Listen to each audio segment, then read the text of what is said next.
సుపరిపాలన అనేది మన ప్రభుత్వం ట్రేడ్ మార్క్. మనం ప్రతి ఎన్నికల్లో సైన్యంగా పనిచేయాలి.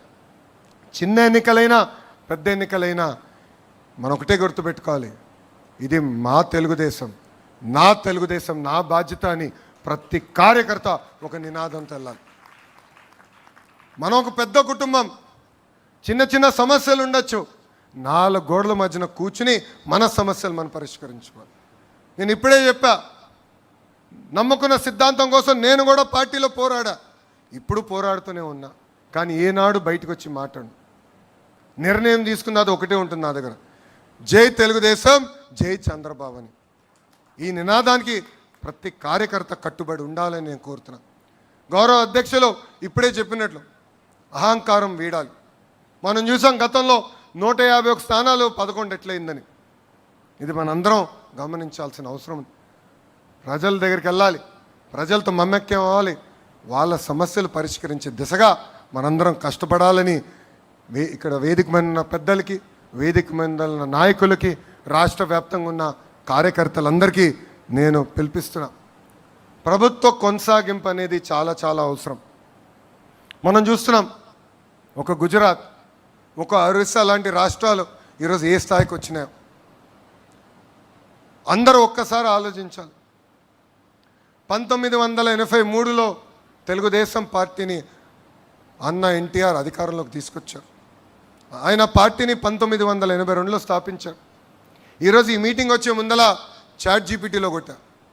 1982లో హ్యూమన్ డెవలప్మెంట్ ఇండెక్స్ తలసరి ఆదాయంలో ఆంధ్ర, ఒరిస్సా రాష్ట్రం ఎలా ఉండేదని, దాంట్లో మీరు చూస్తే చాలా పారామీటర్స్లో ఆంధ్ర రాష్ట్రం, బీహార్ ఒకే రకంగా ఉంది. మన తలసరి ఆదాయం అప్పుడు కేవలం 10 నుంచి 15% ఎక్కువ ఉండేది.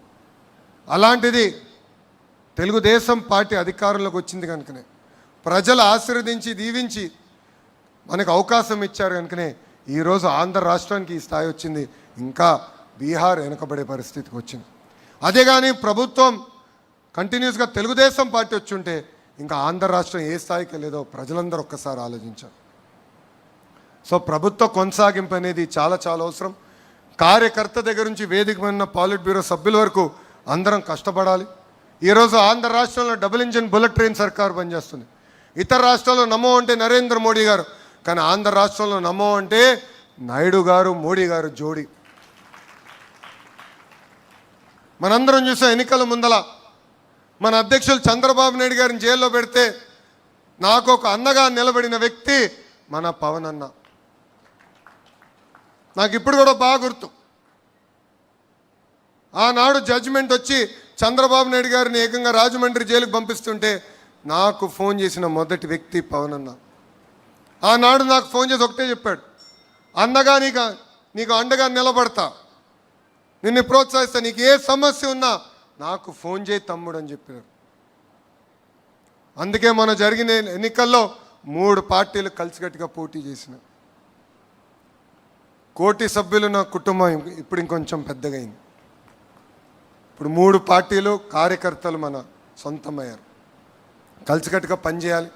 చిన్న చిన్న సమస్యలు ఏమున్నా మనం మన సమస్యలు పరిష్కరించుకోవాలని కార్యకర్తలందరికీ నేను పిలిపిస్తూ, ఈరోజు డబుల్ ఇంజిన్ బుల్లెట్ ట్రైన్ సర్కారు ఉంది కనుకనే విశాఖ ఉక్కుని కాపాడుకున్నాం, విశాఖ రైల్వే జోన్ ఏర్పాటు చేసుకున్నాం, త్వరలో కర్నూలుకి హైకోర్టు బెంచ్ తీసుకొస్తున్నాం, ఫైటర్ జెట్ తయారు చేసిన పరిశ్రమలు మనం తీసుకొస్తున్నాం, ఏకంగా అమరావతి, పోలవరానికి రావాల్సిన నిధులు కూడా మనం తీసుకొస్తాం జరిగింది. ఇంతేకాకుండా నేను వర్కింగ్ ప్రెసిడెంట్ కరెక్ట్గా అయ్యి కరెక్ట్గా నెల దాటింది.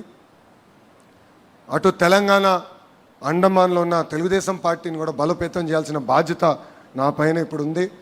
తప్పనిసరిగా నాయకుల్ని, కార్యకర్తలను కలుస్తా. అక్కడున్న కార్యకర్తల నాయకులందరూ కూడా ఒకటే పిలిపిస్తున్నా, పార్టీ ఏ కార్యక్రమం ఇచ్చినా మనం జయప్రదం చేద్దాం, కలిసికట్టుగా పనిచేద్దాం. గ్రామ స్థాయి నుంచి మళ్ళీ తెలుగుదేశం పార్టీ కలిసికట్టుగా పూర్వ వైభవం తీసుకొద్దామని వాళ్ళందరికీ సభాముఖంగా నేను హామీ ఇస్తూ, నాకు ఇంత అద్భుతమైన అవకాశం ఇచ్చిన మీ అందరికీ పేరు పేరున నా హృదయపూర్వక ధన్యవాదాలు తెలుపుకుంటూ మీ అందరి దగ్గర నుంచి సెలవు తీసుకుంటున్నా.